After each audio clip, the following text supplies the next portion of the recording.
I do want to provide a little bit of context. My area of expertise, as Lulu has mentioned, is really within the international space. So I do want to almost bring in that dynamic because I think that it's very important. My other area of interest is around industrialization and basically how industrialization can help build Africa's economies, including South Africa's economy. So I'll also be bringing that element in as I facilitate. And also just to maybe provide a little bit of context, the space sector is thriving globally.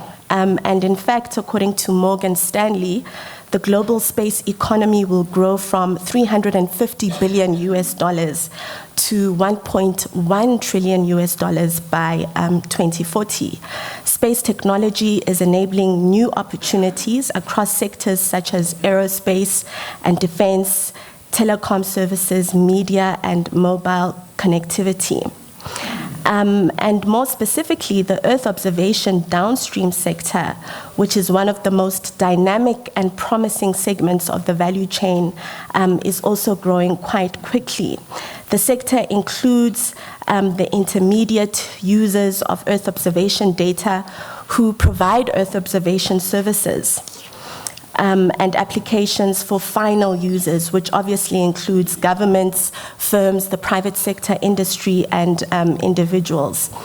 And this is in a wide range of fields, including, as we've been discussing earlier on, climate change, natural disasters, human health, and resource efficiency, to name just a few. So I think these are very important factors to consider: the industrial growth of the sector, and also just the advances that in South Africa we've achieved. And I think as we have the discussions this afternoon where the communities of practice and the people that are involved, I think as we have those discussions, it's good to have this macro global view.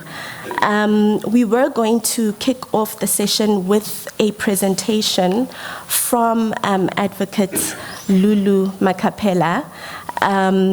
But because we are running out of time, we're going to go to the second speaker, who will be speaking about precision agriculture, technical support opportunities for small and emerging farmers. We have decided to start somewhere. We have decided to see, can we use drone applications and machine learning for smallholder farmers? And what are the areas, the low-hanging fruits that you can start from? The first one is you can optimize what they are doing. Some of them have been using hoes and everything for donkey lives. When we were boys and girls running around the farm, our fathers were still doing the same. And they're still doing the same now. Can you optimize that process? Can you monitor their operations? And I said spraying there. I will not say much about that, but I wanted to talk about the insurance products there. That you need to give them money for them to unlock that process. Spraying is, I'll talk about it maybe if there's time. Right, so what we are doing now is, this is some pictures. We are moving around the farmers, trying to get a buy-in from them, to tell them what can the technologies do, and what do they want, so that together we can co-create this process. And we believe it's doable. So we go, this is some nice pictures from Eastern Cape, Free State, and KZN to look at what are the challenges, how can technology help them. Same slide, this is KZN. Right. So we realize that there are certain areas the way we can get in. The first thing is terrain analysis. Analyzing the natural capital they have. Because my parents, they may be in Limpopo, they may be growing maize, but maize is not the best thing for them. But because it's traditional, you keep maize until Jesus comes again. It's not going to change. So we look at the terrain analysis and look at how we can help them to say, this is what you can produce sustainably, and this is what you can produce on a commercial scale. Thank you, Madam Chair.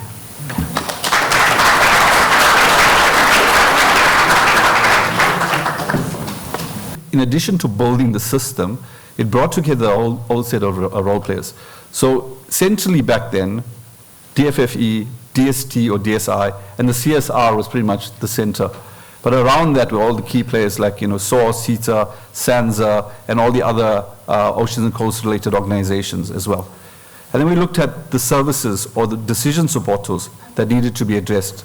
I'll speak more about them, but integrated vessel tracking, coastal flood hazard, and then all the various players that were responsible or had some mandate and need for that particular decision support tool. So it was very unique as well. It wasn't just a technology dump. It was building that community of practice and getting the feedback from that community. Everything that OSIMS does is community user driven. It's not a technology push. And I think that is something why it's successful, it's sustainable. Even when we had a 2-year gap between funding, the system still operated, it still worked. It wasn't shut down and rebuilt.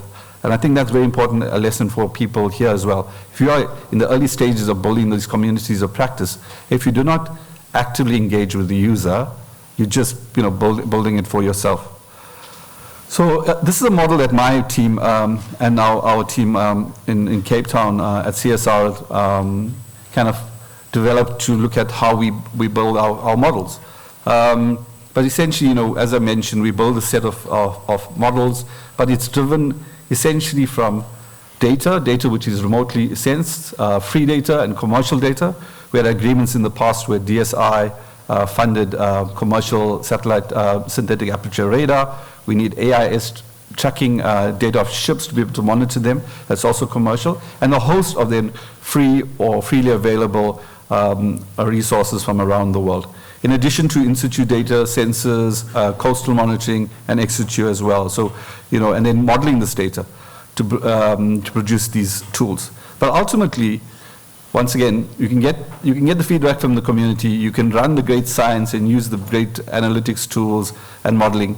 But if you don't package the information in bite-sized chunks for planning purpose, decision makers, situation analysis, and a whole host of other things to support coastal management, search and rescue, and compliance, if you don't understand how that decision maker processes and requires information, and if you send them massive amounts of even maps, and even though we say a picture says 1,000 words, you really have to interpret that and provide it in a tangible, understandable way to a policymaker.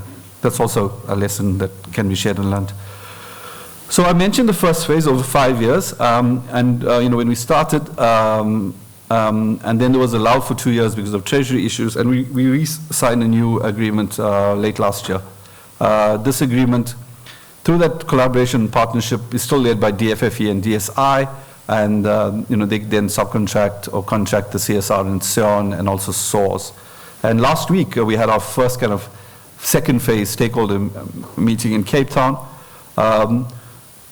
I think 60% of the people, they were brand new, never were part of the community, the 7-year process before. Obviously attrition, people have left, but a lot of new partners. And I remember in our very first OSIMS meeting some 7 years ago, the initial meeting was very, very difficult because a lot of people felt, who are you as a CSR to be coming in and talking to us about the system? We are the specialists. We've been doing this for 20 years. We have the networks. But in this 7 years later, when they see that this platform is actually about collaboration, it doesn't duplicate or destroy anybody's effort. The kind of sense and the spirit of last week was, can we use this? We don't want to waste taxpayers' money. Can we build upon your system? Can we leverage it? And that was remarkable, from where we came from to where we're going to. Also, as part of the system is also a marine information management system. And, as we said, we're also ensuring that we're complementary to other processes, other systems, no duplication, no destruction. And importantly, and I think other speakers alluded to, we very much build OSIMS to also support Africa and the other countries in Africa. So some of these decision support tools, I think it was a term coined through this process, include, development of this products for monitoring harmful algal bloom, operations at sea, coastal flood hazard, and you can read the list. I'm just going to touch upon a few of them. For operations at sea, it's a search and rescue tool. It simulates and predicts ocean currents and waves that enable ocean users like this National Sea Rescue Institute and the Marine Rescue Coordination Center to view, forecast, and plan for the operations. Human beings, vessels, that, lost at sea or lives that can be lost, we utilize the operations and sea tool. We have a coastal flooding hazard tool, which allows users to view inundated areas from simulations for predetermined water levels that indicate possible vulnerability as a result of sea level rise, and also more and more storm surges. So it can tell you which places to buy in Belleville that will be future waterfront property, for example. So then we look at aquaculture and fisheries.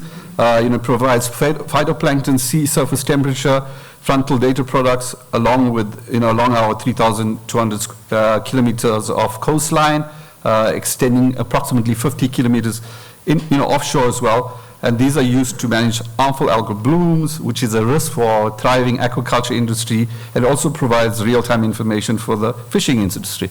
And the last one amongst them, which is probably the most well-known, is called the integrated vessel tracking.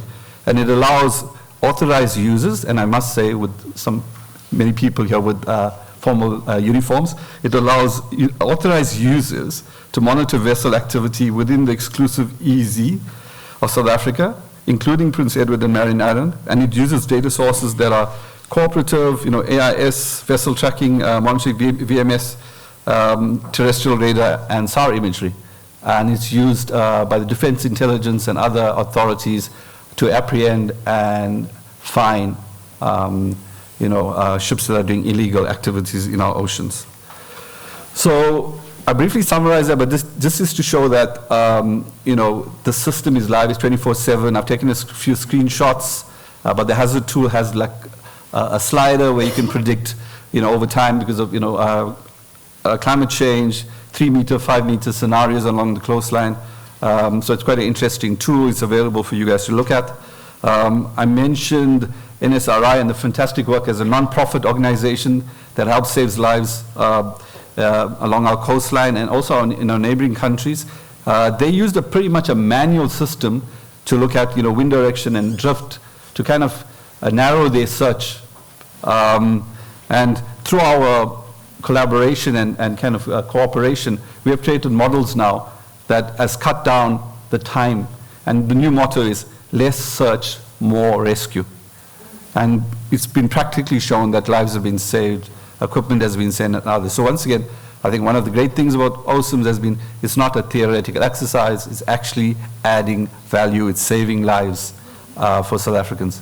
I mentioned IVT, I think a really advanced tool. It's something that we're looking at probably spinning out of OSIMS to be a marine domain awareness tool, because it's moving. Initially, this tool was supposed to be illegal vessels in the marine protected areas under the mandate of DFFE, but now it's moving to more a kind of security cluster. So it needs to move into a separate sector. I think Department of Transport, who has a mandate for all kind of maritime transport, and SAMHSA will probably take over the tool because of those mandates. So once again, not duplicating, not diluting, building upon, probably saving the Ministry of Transport millions of rands by implementing the system. So I mentioned most of the others as well. So let me just quickly go through the last part. I know there's time, we have a time constraint. Also, just in addition, we know that like we have land use management and SPLUMA for land.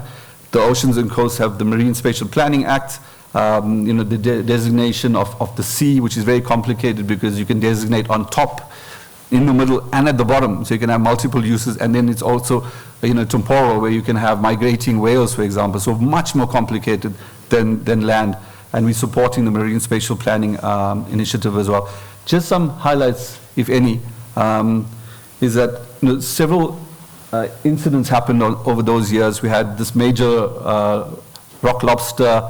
The industry contributes to 200 million per annum, and there was a big red tide event in 2015. We've had vessels that were caught with illegal squid. There were other, incidents of harmful algal bloom, and also the apprehension of illegal vessels. So over that time period, and that's just one of many incidences. But essentially, the aquaculture and fisheries tool is now used by the aquaculture industry, and this is private sector as well, government and desalination plants to support risk management. So it's operational and it helps every day, and it's been responsible for hundreds of millions of rands of savings. The The IVT tool, the integrated vessel tracking tool, has a proven ability to monitor and detect non-compliant activities in the marine environment and provides early warning and possible threats. So I think I'm on the last 2 slides, Chair. I'm cognizant of time. But just in terms of the concluding remarks, as I mentioned, OCEAN supports Operation Prakisa, ensures 24/7 monitoring and protection of the EEZ. It's a 20-year process. Once again, visionary from the ministry. We're in the second 5-year process. We've just begun. So it's not just build a system, fund a system, no funding, shut it down. There's a long-term vision which is necessary. DFFE, DSI, SANZA, and CSR support this local vision of building local systems, growing local skills. We very much follow the mantra of co-design, co-development, co-funding. I highlighted co-funding because, as somebody said, CSR works on a timesheet. We need parliamentary grant to co-fund as well. Let me just see. Let me move to my last slide for the chairman. But as I mentioned, we had the stakeholder workshop last week to determine the needs, not imagine them. The program has led to capacity building, studentships for masters and PhDs. The program is also going to amend the Spatial Data Infrastructure Act to include marine and coastal. And it aligns to the NEOSS strategy. Sorry I was rushed, but thank you very much for your time.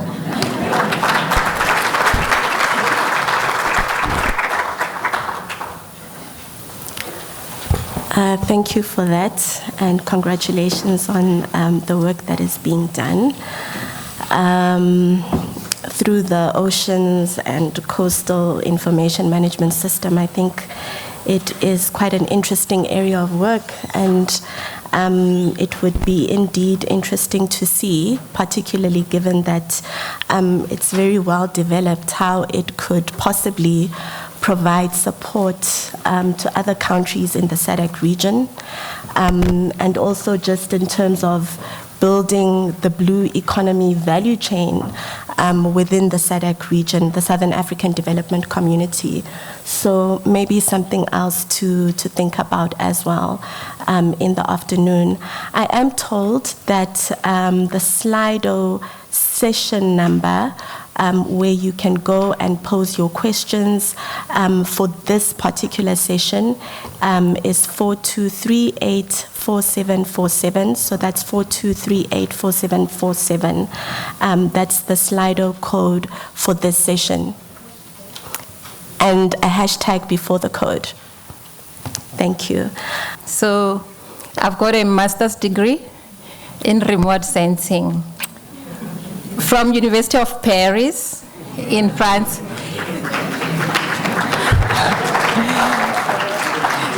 I know you're thinking that I'm bragging, right? So I'm really honored to see one of the people who made it possible here. So I was part of the few people who were selected to go to France to study remote sensing. And there were also some people who went to Stellenbosch to do satellite engineering, and also some people who went to US for software development. And it was an intentional, those were intentional human capital development initiatives that were run by the Department of Communications then, and the guy seated right there, Dr. Andy Lengava, is the one who made it possible. So I'm just so excited. So I thought I should just do this because I don't know if I'll ever get this platform, but it's such an honor. Of course, I mean, he was with the whole team, and So I don't know if people were here who were doing the session earlier are still here. We're talking about capacity building, human capital development, but I think we can learn a lot from the initiatives from the Department of Communications then, because they took people from the rural areas, HDIs, and I'll tell the story. Okay, let me come back. I hope I'll be able to present, but anyway. Sorry. Oh, even, there were many initiatives. We are grateful, right? Okay, let's start. So I'll be presenting on Digital Earth South Africa, which is facilitating access to infrastructure and data for socio-economic benefit and sustainable development. The presentation was prepared by myself, Karabo, and Sifat. So just to remind all of you, SANSA has a ground receiving station at HBS Hook. So this is where we directly receive Earth observations or data from Earth observation satellites, including Landsat, CBAS, SPOT, MODIS, and NOAA. So in addition to the data that we directly receive, we also have access to an archive of imagery from different sensors, including Sumbandela Sat, which is our first government-funded satellite. So I'm sure some of you are aware of the SPOT project. So this is one of the projects that I believe South African SANSA successfully ran in the past decade. So the objective of this project was to give access, was to give our users access to high spatial resolution images. And at the time, SPOT was the most suitable one because then it allowed users to derive a number of products and also services. So, and also it was accessed through what we call single-use multi-user agreement. And it provided us with access to a wealth of data from 2006 until 2017 at a national scale, but we continue to acquire even now only over targeted areas. So the organizations and companies that you're seeing there are the ones who contributed to the access. So if your organization is not there, maybe you need to do something so that next time we can add it there, because we need to continue providing our users with data. So you will see why I'm introducing this data to you. So this is a picture from Spot 5 taken over Johannesburg, 2007. So you can see different land use, land cover features. And you can, if you concentrate on the human settlements, you'll be able to see areas that were under development then. Then 5 years later, you can see the amount of development that took place there. So this is, of course, formal development. And you can just imagine if such development is not noticed, how much impact it will have in the infrastructure. And also, some of this development is also taking place on agricultural land, in the prime land, which we don't even have enough of. I think the previous speakers spoke a lot about food security. So there were a number of products derived from Spot Mosaic. So that includes the human settlement layer, the ESCOM Spot building count, agricultural field boundaries, amongst others. So we can see that from high resolution, we can do a lot in terms of mapping of the features on the ground and also classifying to a certain extent in terms of the various land use. So I thought I should give you that background so that when we move to Digital Earth South Africa, you can now understand why. So the aim of Digital Earth South Africa is to provide infrastructure to access and process high spatial resolution data or satellite imagery at this moment. It's also aimed at stimulating innovation, encouraging core development, increase products and services, and promote the use of EO in decision making. So what we're seeing in blue there on my left is our hardware, which contains storage and processing and also networking pods. So we are looking at about 2 petabytes,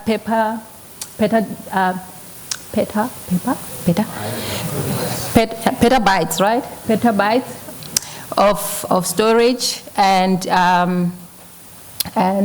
92 of CPU or parallel processing units, and also access to fast data download and also access speed through this platform. So it is located at our ground receiving station in Hartbeespoort. So this is the overview of the DESA system. So we're currently focusing on SPOT, which is high resolution imagery, and it's also because we have access to the data. So the data is processed through, or it's converted into ARD, analysis ready data, where we are using PCI Catalyst software to process the data. And then it's stored in a data cube. And then there are 2 interfaces to access the data cube system. So first we have researchers, technical data producers who are able to access the system through what we call the Jupyter Hub, where they are able to access an analysis platform, and then they're able to create or develop notebooks to interrogate the data that is stored in the data cube and derive solutions. And then we also have other users who are not necessarily interested in developing the notebooks or doing the technical work, but they just want to visualize the data, the images that are ingested. So they will also be able to access that platform. And then once all the users are registered and vetted, they will be allocated space to process the data. So this will allow users to process the data without really downloading it to their hardwares or without sending us their external hard drives. And then it doesn't matter where you are, you'll be able to access the platform and also the data that is loaded there. So in terms of platforms, I think the next few slides we'll be looking at the platforms that are available from the DESA system. So one is the Jupyter Hub analysis platform, which I just explained. So this provides the technical users, data scientists, developers with a platform where they can develop tools to interrogate the data and derive solutions or applications from the data. So as I indicated, users are allocated space, and then they can access the platform anytime and run the analysis that they require. So we have developed few case studies or notebooks. One is on urban change detection. So this allows the users to access the spot data that we have loaded, and then they can select an area of interest in terms of where they want to run the analysis, and then they can use the algorithms that we have developed to analyze the data. So this is for users who want to use what is already there. Otherwise, if there are those who are technical enough, they can also look at developing their own and also modifying the existing one and create more accurate results. So I was supposed, let's see if this will run. So this is to demonstrate some of the changes that we are able to observe around Mamelodi area. So gray is representing new developments. Unfortunately, this is informal, and it took place between January 2016 and July 2017. So you can see the extent there in terms of how much development is taking place. Is it time? Okay, I'm almost done. This is the second last. So we have also developed another use case on mapping crop arable land. So there's also a notebook that is available where the users can log into the system and analyze. I've taken the time, right, Elia? So another platform that exists is what we call the Terra.js. So this will allow users to go access the data that is loaded. This will include images and also some of the derived products from the system. And then also we are developing open web services, which will allow users to access our data using the WMS or WMSTS so that they are able to transfer our data or to access our data using the GIS systems or platforms that are compatible with this one.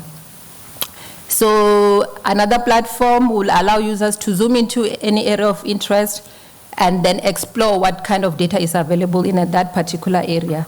So that will help them in terms of understanding what kind of applications they can derive and also understanding what data is available. So, yeah.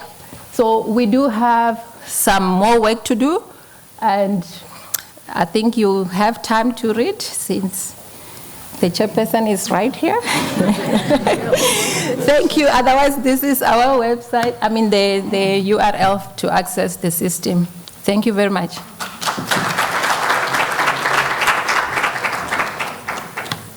Thank you. Good to be here and meet all the faces I have not seen for many years. I thought that we were going to discuss how to go to Mars and how to build temporary stations on the moon, on the west side of the moon, and how to basically carry space-to-space products. And so I had to change. That was my first presentation. When I saw what was presented, I had to change to then face downward Earth and not outward. So forgive me, I had to quickly do that. But Ms. Mudawanalo, you forgot to mention that in your team, there was a team that was at Carnegie Mellon that was doing masters.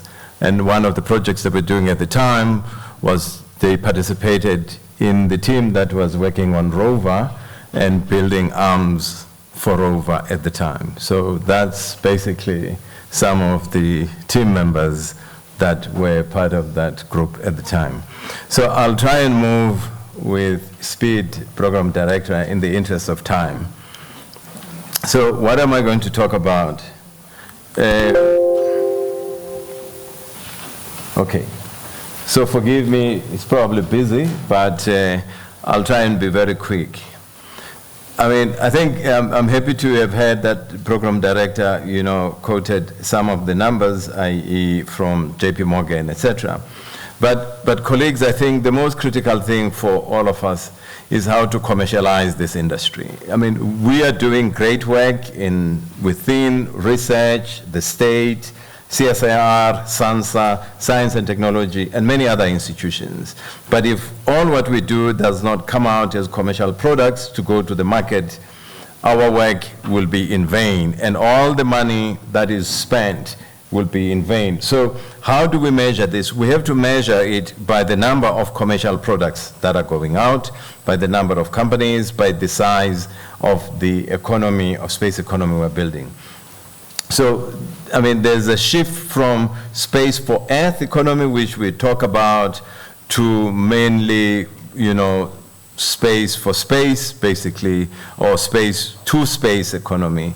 And this is what I suggest that really some of the units at CSIR need to begin to think about space to space, and while we develop space for Earth economy.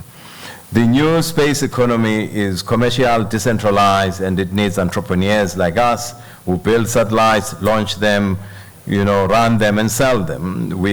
About 9 years ago, we built a satellite for $200 million, ran it, still up there, launched it, we sold it, and preparing to build new ones.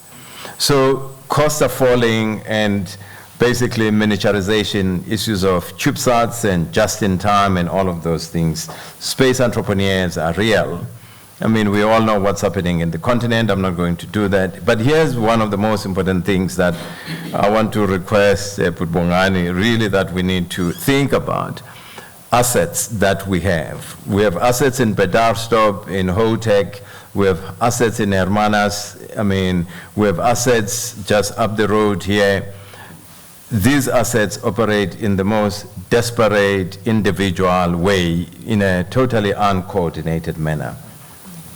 Until such time that in workshops like these, Lulu, we think about, what is the return on investment in the space assets that we have. Unless we do this rather than to treat them as mine, ours, we really will lag behind. So the critical issue, colleagues, is we have polar launch sites down there, we have old Hotek, we have antenna field just up the road here, and some of these things, the utilization is now either 10% or 20%, etc. We all have a responsibility, public and private sector, to do something about this. So space race is not something that is new. Basically, the presence of government dominance can impact sustainability of the sector, meaning that if we don't diversify and have a strong private sector in space and have a very good, strong public sector, we know budgets are not things that increase. This is the biggest challenge in any government organization, that budgets keep getting smaller and smaller. There is nothing, anyone who would say our budget keeps increasing. If you can have that in your organization, lift up your hand. I will move here and go and sit down and stop this presentation right now here. If your budget, you're saying, is increasing, taking into consideration, Forex, inflation, and all of those issues. So because of that, we have to think differently. We do not have unlimited resources, basically. Now, coming to legal matters, right? We need to think about, we have a highly distributed legal system of space. Some sits at DTI, science and technology, communications, everywhere. Colleagues, really, until we truly work together to consolidate all of these things. I don't mean centralization, but I mean proper coordination in a form of space administration. It does not have to be physical, it can be virtual. By space administration, it's people who amongst all of these centers have that responsibility. You do not have to create a physical building, but an administration, it's people who have proper responsibility to coordinate. So we have to restructure our ecosystem. I promise you, it does need that. Now, let me just, before I sit down, talk a little bit about applications. So I was saying to Ms. Mudau as she was sitting down that I did not know her presentation. But to say we need to evolve into AI and all the issues that are related to large-scale models, basically. An example is, application of data augmentation, generative AI, what is called, and space resolution imagery. I saw your rendering when you were showing, those changes, right? The nature of the computing power we use, we need to think differently. Do we build our own machines to try and do this, basically? Otherwise, you will 2 petabytes, and some of the compute power you require, you will drain to death, basically. It's worse if you want to build modern NVIDIA GPUs that will run some of your models in seconds. Now, what do you do to do that? You can't do that alone. You need to work with people so that those machines basically are shared. So to summarize this, space tech solutions or large language models on space data are what really we need to be thinking about.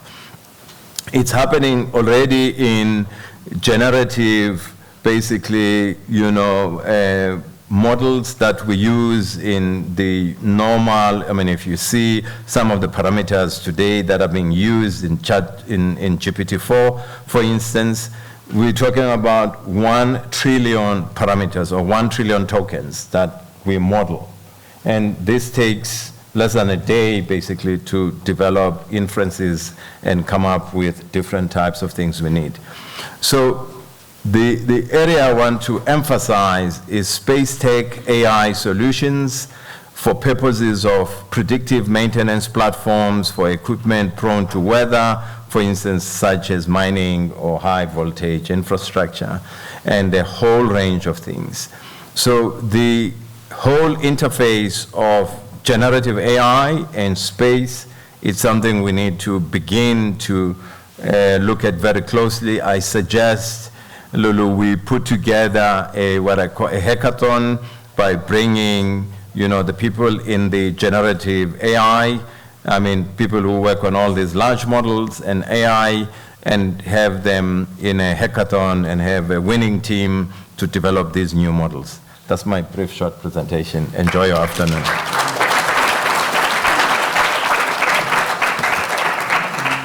We have a particular interest and focus in getting you as the community, having your voice heard, you as the community identifying the needs, designing some of the expectations. So, of course, thanks to the Department of Science and Innovation, because they created NEOSS with the sole purpose of saying, since you keep on pointing to government to say nothing is being done, they sort of said, let's allow this opportunity that the community actually drives, the vision, that you are the one that speaks out. So we are, of course, like I said, focusing on coordination and engagement, and we aim to promote integrated use of Earth observations and space for improved decision making, because we do know that if we sort of combine from aerial, space, in situ observations, all of these observations, we are able to get better quality, get better, information and data that we require for improved decision making. And we also are advocating for improved access to data and information, and so that this data and information is made easily accessible and affordable. So at affordable or free cost, we're still negotiating how free is free. This is because, though, we are advocating for this because we have all these government departments that buy all this data, and all this data, and we do not want a situation where, one department is spending so much money, whereas the other one is spending, the same amount of money as well. So, of course, lastly, is to encourage collaboration, because we believe that through collaboration, we can be able to achieve much more better results. So, I won't dwell into the policy context. So we exist because of all of the policies and strategies that exist from the CIOS, the NSS, and the National Space Policy, and many other policies that all of you in the departments do have. But one thing I need to highlight from these policies is that they are emphasizing on the use and benefit of space science and technology. So it's very, very important that we of course, remember that, of course, throughout the presentation. So it's on the use, how we are utilizing the Earth observations data, and how we benefit, and actually how we address social challenges to benefit the community. To address some of the social challenges that we have. So in terms of the context, we are linked somewhere, somehow, because we are a national coordination framework. We are linked to AfriGeo. We linked to the Group on Earth Observations that we've heard about it today. And our role really is to support to ensure that we support the coordination of the strategies, policies that we have. We have all these policies, and you heard in the morning that we are normally not good in implementation. We want to ensure, of course, that we promote data sharing, we contribute to identifying user needs and gaps, and we support our national involvement and benefit in GEO and GEOSS. This is our coordination and governance structure. I won't go into it. We sort of have the funder principal, GEO principal, which is the DSI. There she is there. She's been Miss Mudiole. So we have our principal funder, but of course we are looking into getting more of the departments. We are having some negotiations to get more of the community contributing into our work and building into our work. There's already some interest. We have the secretariat, we have some committees, and then we have the communities of practice. So we have currently 8 communities of practice that are here, so I won't dwell into them and what they do because of the presentations that are going on. We also have a NEOSS, a strategic advisory committee that sort of oversees our work in terms of the policy and strategy, the strategic direction that we need to focus on. These are our communities of practice. What I want to mention, co-chairs, what I want to mention, guys, our co-chairs, they are doing this work voluntarily. Nobody's getting paid here. So these are the people who've actually raised their hands to say, we want to contribute, we want to work, we want to see and drive these to ensure that they work. So it's very, very important. So for us, we are asking that you provide them with your necessary support. Where there is guidance required, they are open. We are all open here. We are trying to get things going, but we can only do it with you guys because we can't do it alone. So I won't get into any other things. So I think just as a summary, one of the things that we aim to achieve, which is important, we want, of course, enhanced capacity to access, use, and manage the Earth observation data. We want to make sure that all of these existing systems that we talked about in the morning, that they are described properly, they are preserved properly, they are discoverable, they are accessible. That's why we have all of these databases that are being put together. We also want to be sure that they are interoperable so that, they are not only discoverable locally, but also within the GEOS. We want to reduce duplication. We want to support SMMEs, youth and women. And of course, we want to achieve progress towards sustainable development. So thank you so much for your time, Imran. And thank you. Thank you. Sorry for rushing you at the end. Okay, without further ado, let's get Pilar up here. I'm co-chairing the Circular Economy and Natural Resource Community of Practice. I'm co-chairing this COP with my colleague, Ms. Shani Chetty. She was supposed to be here with us, unfortunately. Nature decided otherwise. However, I think that was strategic that there isn't any COP that is headed by a single person, because imagine if she was the one being the co-chair and couldn't make it. So here I am to present the COP on circular economy and natural resources. Let me present Ms. Chetty.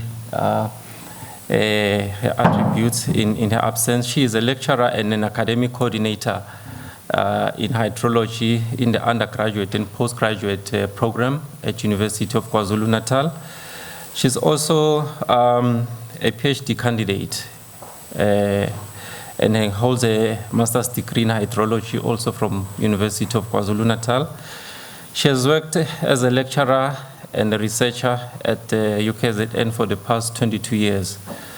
And she specializes in hydrological modeling, remote sensing and earth observation for hydrological analysis, design hydrology, and water resource management. And on the other hand, there is me, who's a lecturer in GIS, but specializing in remote sensing at University of Fort here in Alice. And once again, PhD candidate like my colleague. I also hold a master's degree from University of KwaZulu-Natal in environmental science. I have 18 years experience in the industry, and I've worked with ARC. I've also worked with SANSA, and now I'm currently serving at the university. So these are the phases of the COP in circular economy and natural resources. I won't go through this slide because it's pretty much the same as the one my colleague Ndilisa and Martin presented. So we're following ideally the same method, but just to save time. So in our circular economy and natural resource management, COP, the context of this COP is to make sure that there is circularity within the space industry and also in natural resources. But talking about circularity and circular economy, one would ask, how do we even apply that within the space industry? I know that sometimes when we speak about circularity in space, we tend to have unconscious biasness towards Earth observation because I believe most of us here, our background is in Earth observation. However, what about the other sectors of the space that we have within the country? How do you apply circular economy at space operations? How do you apply circular economy in space science? How to apply circular economy in space engineering? So this COP seeks to get answers from the experts within those industries to say, which are those areas within their processing chains that have an opportunity to be made circular? So ideally, this is exactly what the COP exists for.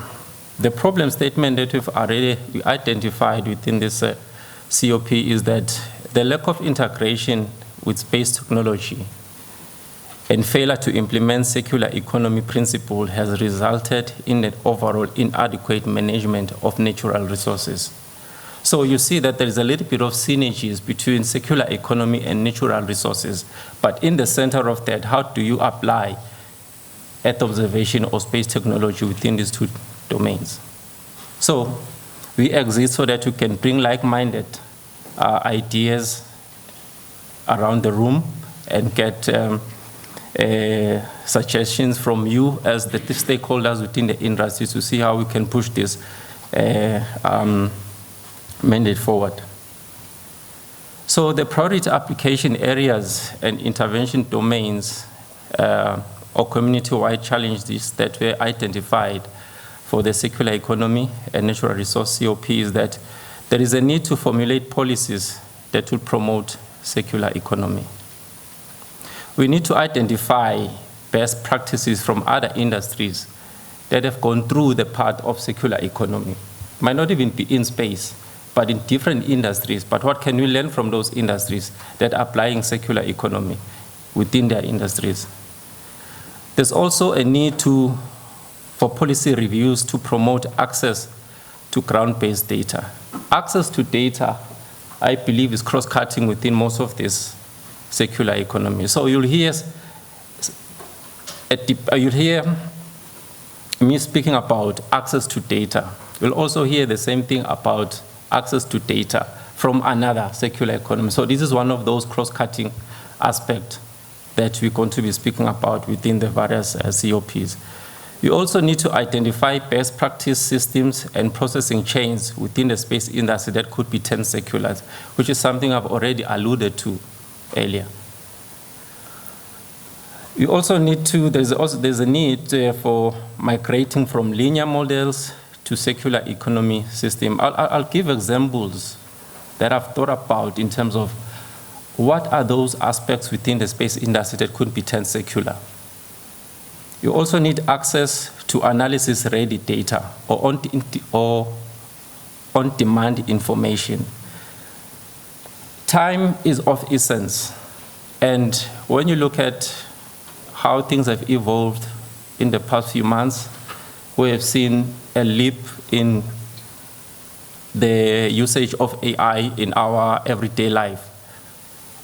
We also need to embrace such changes, because most people are asking, with the changes and advancements taking place in the AI space, is my job safe?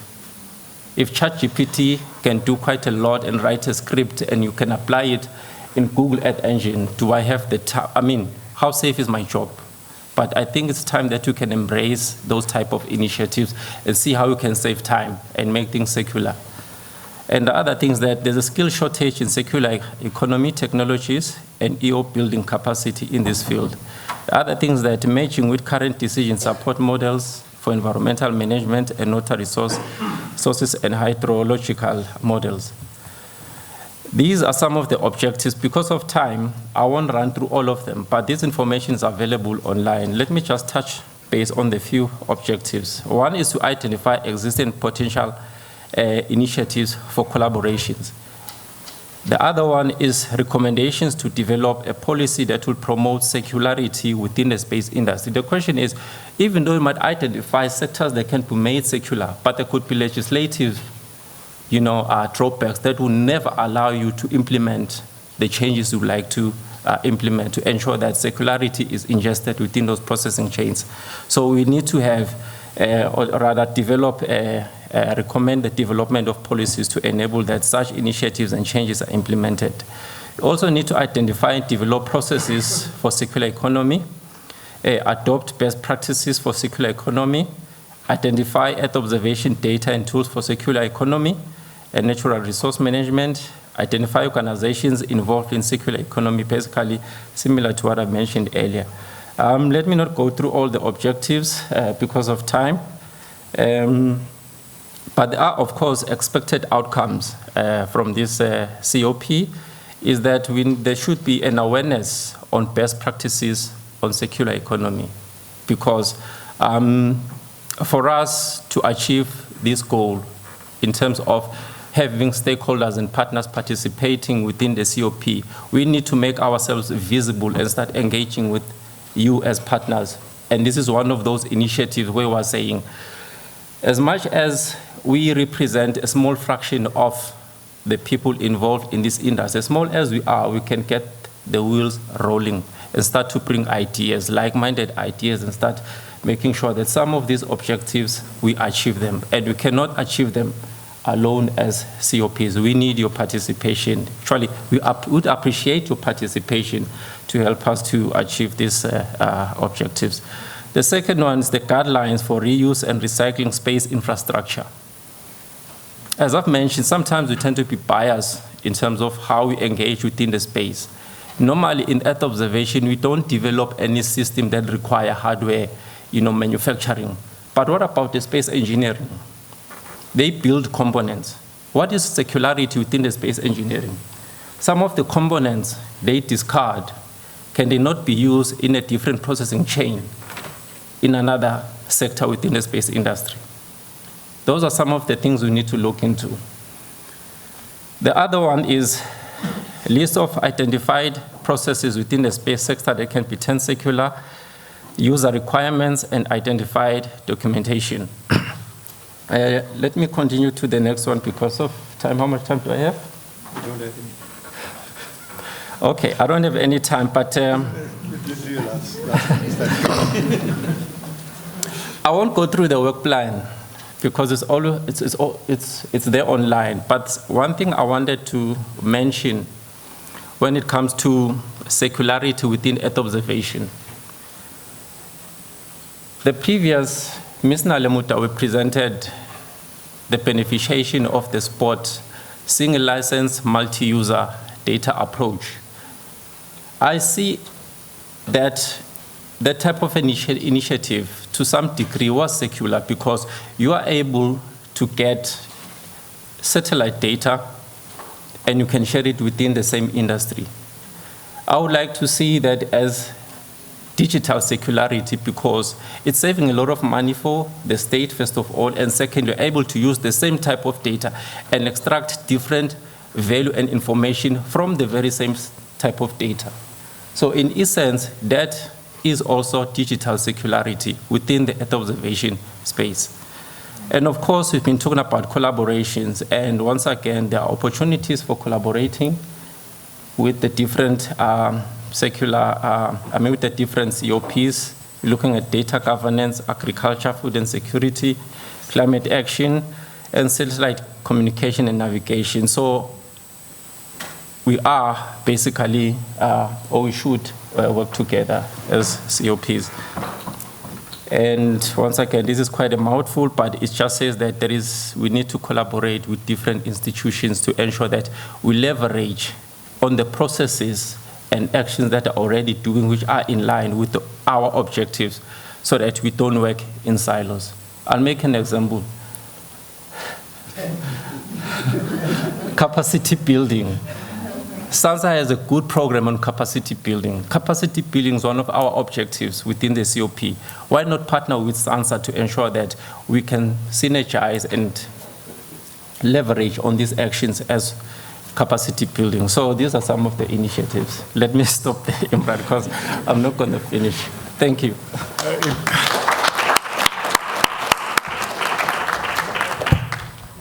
Any questions for Pilar and around this community of practice? Maybe it was your strategy to take up a lot of time so you don't get... There we are. Thank you so much, Jay. You can maybe just also introduce yourself. Good. Leseja Moroba. I'm the Deputy Chairperson of the BRICS Manufacturing Working Group. I'm also co-founder of the South African Drone Council and strategic advisor to the Aerospace, Maritime and Defence Association of South Africa. My question has to do with your area of focus, which is that for collaboration. On a technology level, what platform exists to enable satellites to work with supercomputing capability that we've established? I believe you've got a center here in the CSIR, drone platforms that are operating on a local level with a lot of the farm's infrastructure maintenance. I think if we can have an understanding on a technology level, that would be a big win. The second is I'd like to understand what legal framework, perhaps vis-a-vis Creative Commons, that allows us to be able to share a lot of the work that has been developed through the state institutions and NEOSS, so that everybody else knows exactly what the give and take is. Perhaps even allowing them to develop mobile apps that has a much friendlier user interface than what we currently see. So two broad categories, but I think quite valid. Thank you. Thank you. Let me start with the first one. There is a platform that exists, but I believe that we are underutilizing where it centralizes spatial data. You also mentioned the high-performing computer at CSIR. Personally, I believe we're underutilizing that space in ensuring that we ingest the processing of satellite data and bringing once again drone data. And the COP is another platform where we can identify the gaps on how we can leverage on that high-performing computer that we have at CSIR to ensure that all the data that is acquired, especially using state resources, it is centralized for everyone to have access to this data, whether it is it's a satellite data bought by state, or it is data acquired by a drone that has been funded by the state. It needs to be centralized so that everyone can have access to it. Behind the scene, in the back end, it must be ingested in the high-performing computer so that anyone with codes and resources can make those codes available to extract value and information from that, and it can be shared within the community. The second one, can you repeat the second one? Second one, will you guys be using a framework similar to Creative Commons? So Creative Commons is an underpinning legal framework that allows open innovation to be able to work. But unless you specifically stipulate the terms of your Creative Commons to say, yes, you can use this baseline, but if you make any changes, just let everybody know that the baseline you used was this version and anything after that was yours, then people won't really use it because they don't know what the implications might follow to them legally if they build their own thing off of it. So you need to be very, very clear and prescriptive. Is there anything like that that has been discussed and there's consensus on? Can I, if you may, can you park that question because we have a COP that's dealing with data, governance, and most importantly, the head of the COP is an advocate, so it also deals with the legal aspect of it. So, yeah, thank you. Athena, do you want to welcome? Just to also say, I think that the infrastructure that Sansai is building around digital Earth, Africa, and the high-performance computing type of environment there, and making available its own data resources is a platform that I think is a usable platform to access that platform.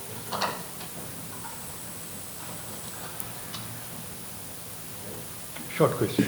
Oh, thank you, Chair.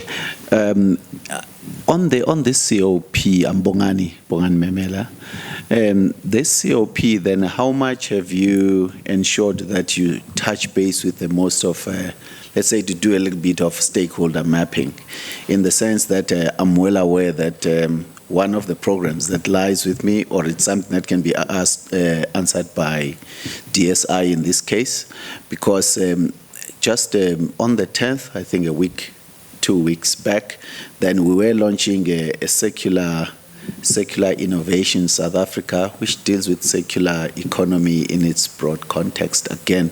And that is something that I know that government doesn't have a bottomless pit in terms of resources. So I hope, or have you been in touch with Linda Godfrey on that? Thank you.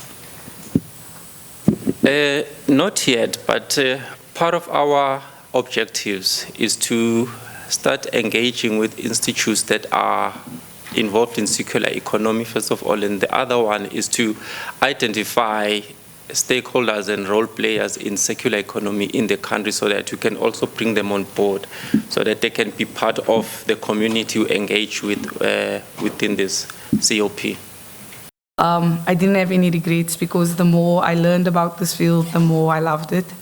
And after that, I stayed at the university for a while. I worked at the international office doing an internship on managing databases, but during that time I was also lecturing, practical classes. And then after that, I was lucky enough to do an internship with Astrofika Technologies, and that's where I am today as a data application specialist. So that's just a bit about myself. You'll only be hearing from me today. I'm currently the only co-chair for the COP, but hopefully in the future, there'll be somebody by my side. So as you've already seen, the structure of today's presentations are just to give you some scope on what is we do with the COPs and what our objectives are. And I think mainly for myself, it's to grow our COP. I want to know what your thoughts are. So please, if you have comments, make them. And if we don't have time, please come and see me after. I'm really eager to hear what you have to say, because that is what we are meant to be doing. We are meant to be voicing your opinions. We are supposed to be the speaker for the entire Earth observation community. So just a bit about the climate action COP context. The goal is to strengthen scientific knowledge on climate, observation of climate systems, and early warning systems to support decision making. So more specifically, it's so that the COP can provide EO data in support of effective policy responses for monitoring, mitigation, and adaptation actions. So objectives, there are two broad objectives groups of objectives, and the first is to grow and stimulate the community. So the first year, as you've also seen that this is a 3-year timeline that we're working with, the first year has been a lot of planning and a lot of efforts towards growing the community. But I still feel like this community is much bigger than what NEOSS is reflecting. So do me a favor, tell your friends, tell your colleagues about us, connect them with us. We need the opinions, we need to integrate it into what we're doing. So yeah. So the first objective is to create awareness and promote the COPs, and we do that via social media, via these types of workshops and events. So that's one of the ways we do that, and this is a continuous objective. The second one is to identify capacity and capability. So you'll see this is a common objective amongst all of the COPs because, like Lulu mentioned, we're quite new, so we don't know what the capacity and the capability is. So our idea is to do a desktop survey to map the capacity and then use that to inform better decision making for future initiatives and collaboration. And the idea is that we do this by the end of 2023. The third one is to bridge dialogue between data creators, users, and policymakers. So you can see this running theme of NEOSS being a central point for all of us. Because I think it might be my lack of experience showing, but I wish something like NEOSS existed when I came out of university, where I can connect with all of you, where I can connect with various companies, because I didn't know the Earth observation sector had such a deep history in South Africa and had such a broad spectrum of applications or companies where I could have internshiped or worked or just job shadowed. So yeah, we're really keen to bridge the dialogue between all of those stakeholders. And then lastly, we want to contribute to initiatives on activities of groups with similar interests, AfriGeo, Geo, all of these groups that we've heard of, and we intend on doing that through participating in these events and hopefully also funding, using NEOSS as a way to fund people to go to these events. So yeah, that's what we intend to do to grow and stimulate the community. And then the second group of objectives is focused on addressing challenges and enabling climate action applications. So when I say climate action applications, we know that this is affecting all other sectors. I think we mentioned, and Delise, my colleague, mentioned climate action at the start, and that's because climate action affects all of us. It affects everything. So yeah, this is really broad. But the first objective is, again, to identify gaps in the user requirements for new EO systems. And we are intending to determine these requirements from various stakeholders by participating in symposiums and also opening dialogue with these stakeholders. So that like I said, we want to know what your challenges are. We want to help you. We want to enable you. That is what NEOSS is here for. The second one is to make EO data and tools for climate action more accessible.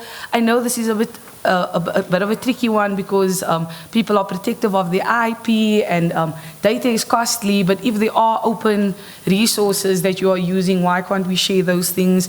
I think there's nothing worse than doing research and development and then learning somebody's been doing something very similar, and by a simple conversation could have saved you months in that development timeline. So NEOSS again wants to help people close and bridge that gap. The third one is to contribute to the generation of climate action and EO data. So from personal experience, I know that this data archive is very small in South Africa. I don't know if you've ever tried to find rainfall data for a specific area, then it's maybe just you have to go to maybe a specific municipality's website, and maybe they don't have that. So NEOSS really wants to centralize all of that as well to make all of our jobs easier. The last one is to review and improve policy relating to climate data, models, and net zero goals.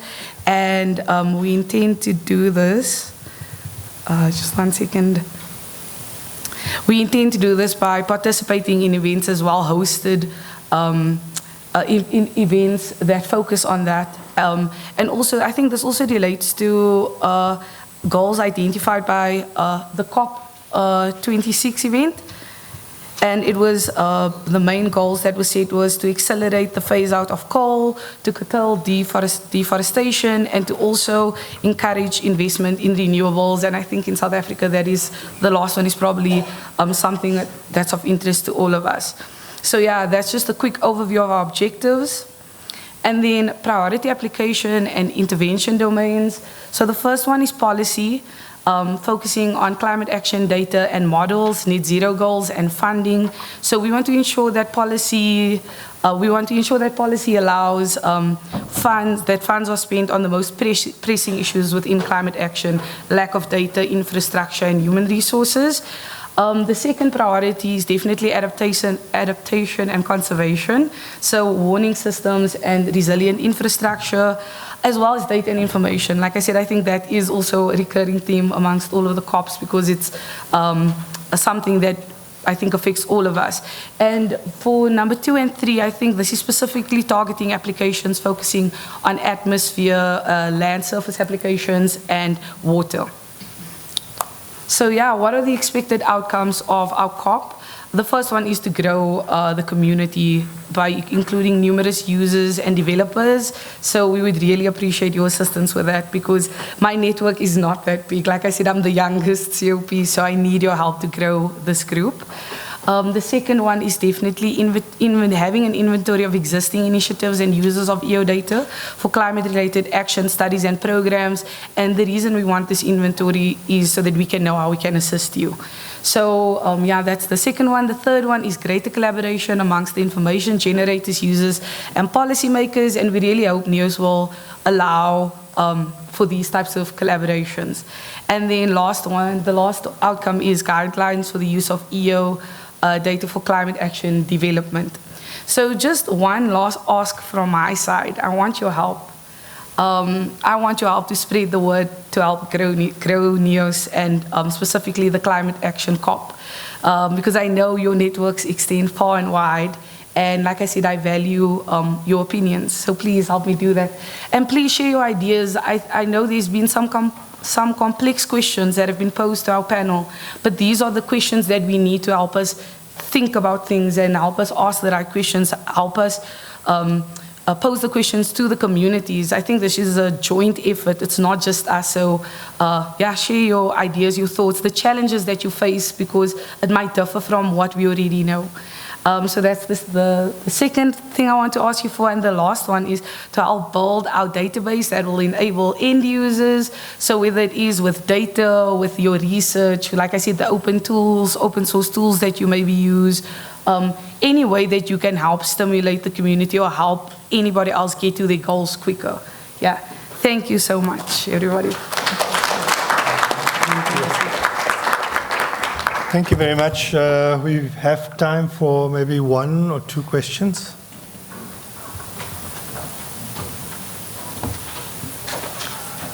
Please go ahead. Hi, I'm David Tabani from Arrows Technologies. I think my question would be maybe to all the COPs. The chairs and the co-chairs, to say what can we do to encourage or building capacity from maybe starting from basic education. Because I believe that if we, in terms of awareness, if we start at basic education, what can we do to involve young people from basic education and then leading up to this so that they don't come across what we are talking about at an older age or maybe at higher education? The question would be, what can we do? What more can we do to engage basic education? Thank you for the question. I believe that there's a lot of work that has been done so far in terms of ensuring that our young ones are actually aware of EO. Unfortunately, probably based on the resources that we have as a country, what is happening with our children, especially in high school, because immediately you get in grade 10, you are actually forced to choose the career or to choose the subject that will define or that will enable you to choose the career that you will be able to take after grade 12. And that has been a lot of challenge because even now you look at the curriculum, we need to ask ourselves, how are we going to engage with the Department of Education to ensure that the high school curriculum also include the EO as a profession, and also what is the activities that are conducted within the EO. So far, just to quickly answer your question on that, SANSA, they do have a program where they visit high school. That program is headed by Mr. Dan. I don't know whether he is here or not, but you can actually, oh, there he is, the gentleman with an orange scarf. You can. Dan, I think you can stand up. No, he knows me because I'm always challenging him as an entrepreneur. What are you doing to get our young people to be like you? I'm happy the universities are here. I'm sitting next to the university, I see another one is there. And yeah, I believe that is a question that all of us, it's our responsibility. We cannot only put that responsibility on the hands of SANSA alone. Us as parents as well, who are in the industry, which part are we playing in those areas that we are actually exposed to? Because as a parent, you do have the responsibility as well to engage with the HODs of the schools on different platforms to actually give them a direction on things are actually growing. They haven't been standing in the same place where they have been 20 years ago. Did I answer your question? I think you did. Can you maybe, while you're at the podium, do your COP? Okay, my name is Chiskawen Papuri, and again, I'm not Chisi, I am Chiskawen Papuri. Chisi is for those who are, they managed to call me without feeling like my name is being chopped into pieces. So it's still okay, we can actually complete it. I am a co-chair of Earth Observation Infrastructure. With me, I've got Professor El-Hadi Adam. Professor El-Hadi Adam, he's an associate professor in the School of Geography, Archaeology, and Environmental Studies at the University of Witwatersrand, University, Johannesburg, South Africa. His focus is in recent years has been on the strengthening of his field of research by developing new remote sensing techniques based on machine learning algorithms for detecting subtle patterns in vegetation quality and quantity, water quantity, diseases, infestation on plantation, forest, and crops, as well as quantification of forest degradation and its impact on biodiversity and ecosystem condition. So that's my co-chair. One day you will have an opportunity to meet him. On the other side, it's actually awkward to introduce yourself, to actually read your own bio. So here I am. I do have over 20 years of experience within the industry, and 17 years specifically in the remote sensing. I am with ESCOM Holdings SOC Limited, and my qualifications are in engineering survey, project management, and I hold a master's degree in geographical information system and science. I'm a certified geographic information system professional with SAGC, and also I have been working a lot with SAR data set as well as Optica. I'm also a voting member within the SAPS TC211, a mirror committee to ISO TC211. Responsible with voting on international standard on behalf of South Africa and participating on the development of international standard. And recently I have been appointed by ISO TC211 to be a liaison officer with the European Space Agency. That's me.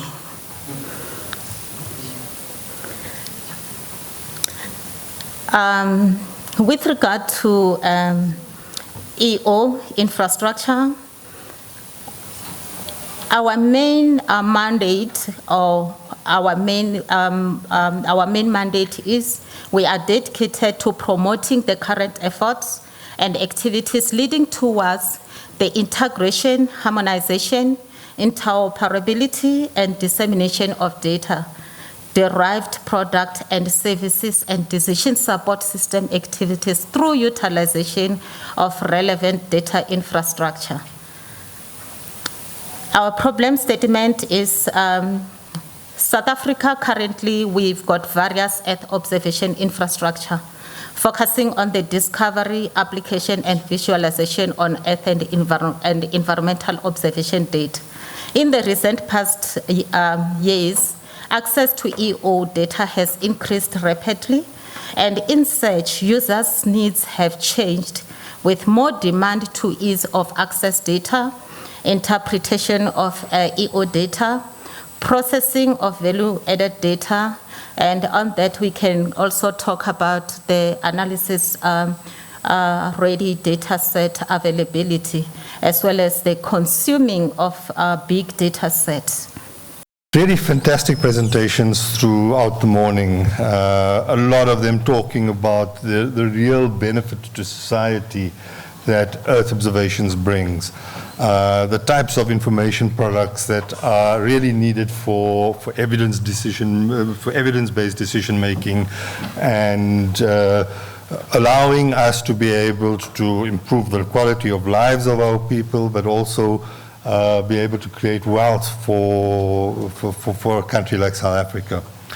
I think a lot of it, though, has been focused very much on the public sector, and a lot of it has been really good, innovative, new knowledge generation, new applications coming out of that. And this, obviously has a potential to impact on our GDP and, developing new techniques, new technologies, etc., to come in and come into the economy.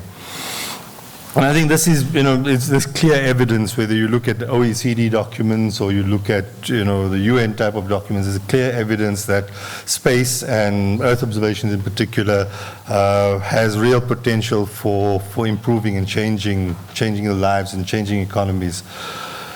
But I think there's one element that is missing out of that, and that is that whole question of the last mile. How do you get these technologies, the fantastic innovations, the fantastic research and development into the hands of people who actually need it? And this is where I think there's a gap. Everybody talks about it, yes. There's a huge amount of, every policy document, every strategy document talks about the development of the private sector and to be able to do it. But the question is, how do you get to do that? How do you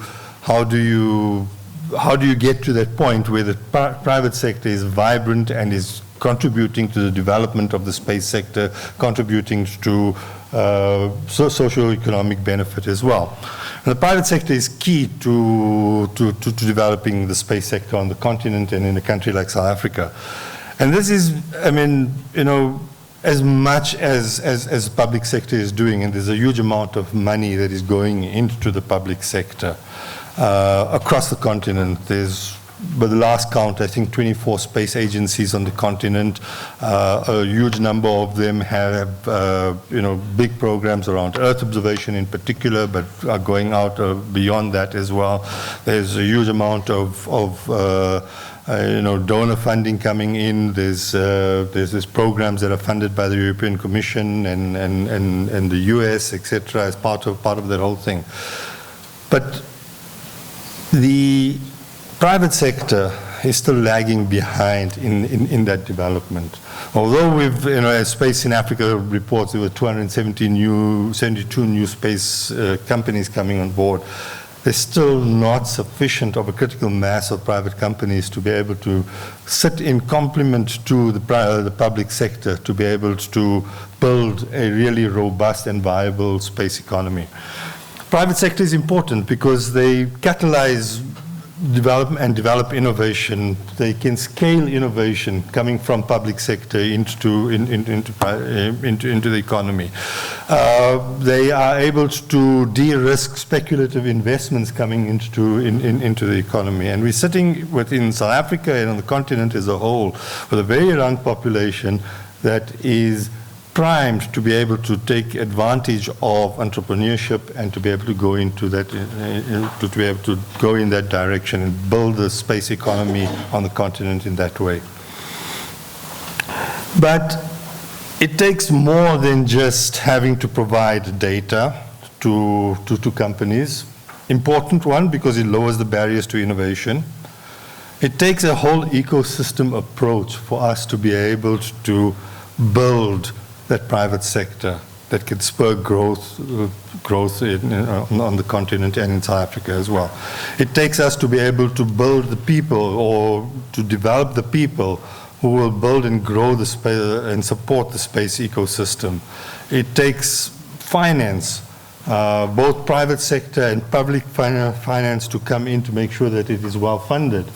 You need to have supportive markets and infrastructure that can enable innovation and find avenues for innovation to flourish. You need a policy regime that is going to be and regulatory framework that spurs and protects innovation, for example. You need to build a culture of innovation.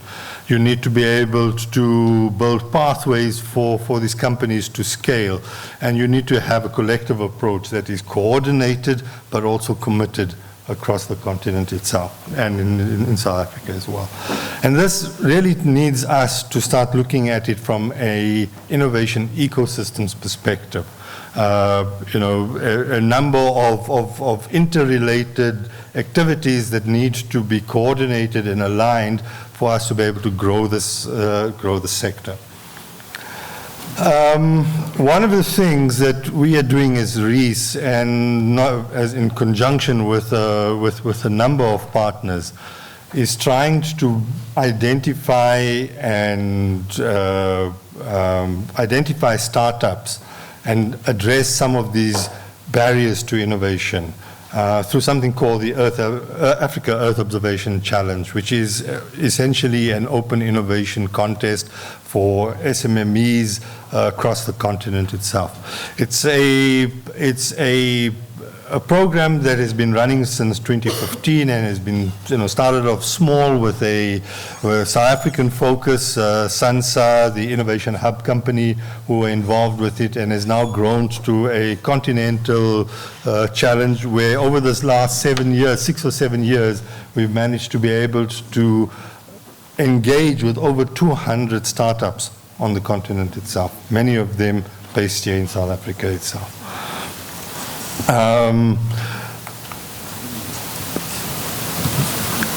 Startups that have a wide range of interests, addressing directly the downstream elements that both Nale and Andile talked about as well, the Sibas had talked about as well. Earlier this morning, one of the speakers had talked about climate change and going from climate change mitigation to adaptation type of strategies and the requirements of Earth observations into that. Looking at some of our big industries, mining and logistics, agriculture, of course, which has been a theme throughout today as well, renewable energy, nature conservation. But these are just maybe the start of some of the sectors that we've had, startups coming in.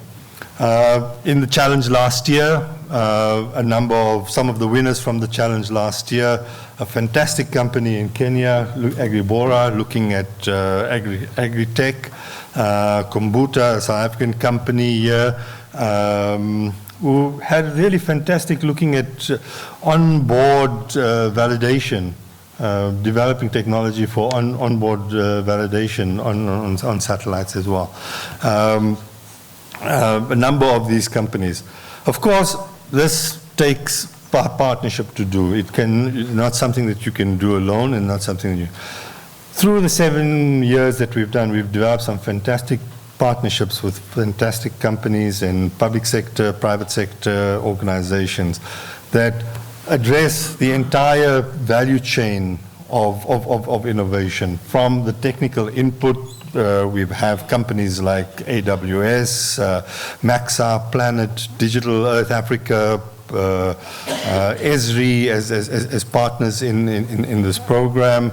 AfriGeo is a partner as well.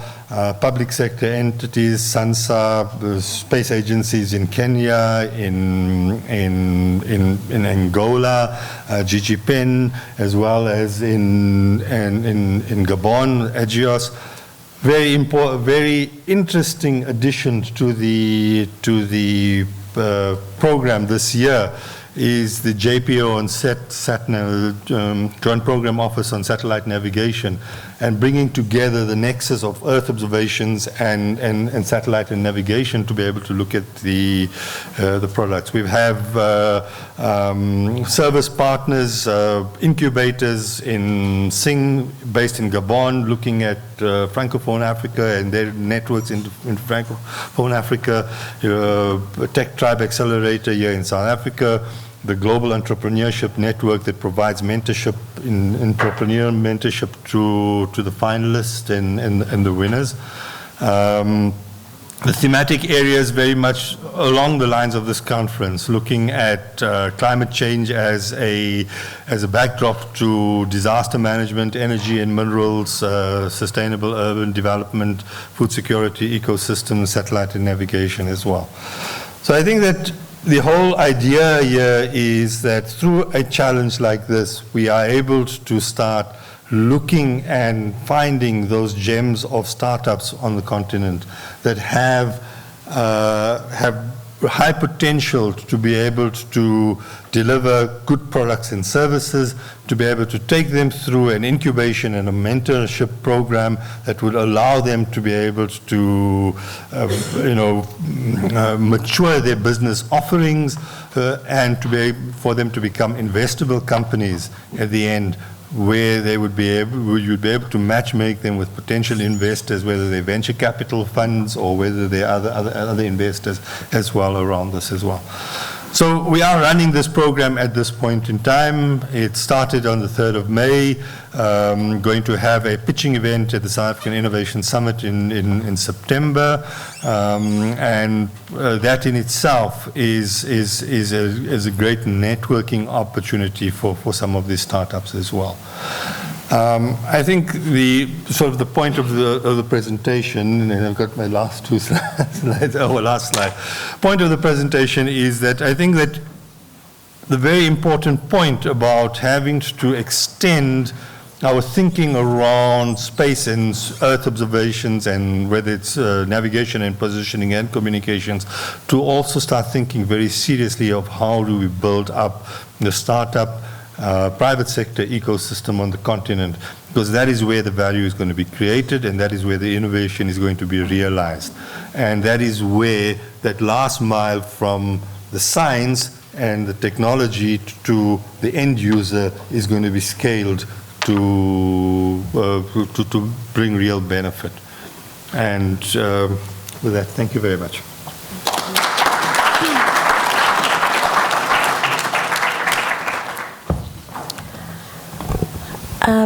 A big round of applause again for all the speakers.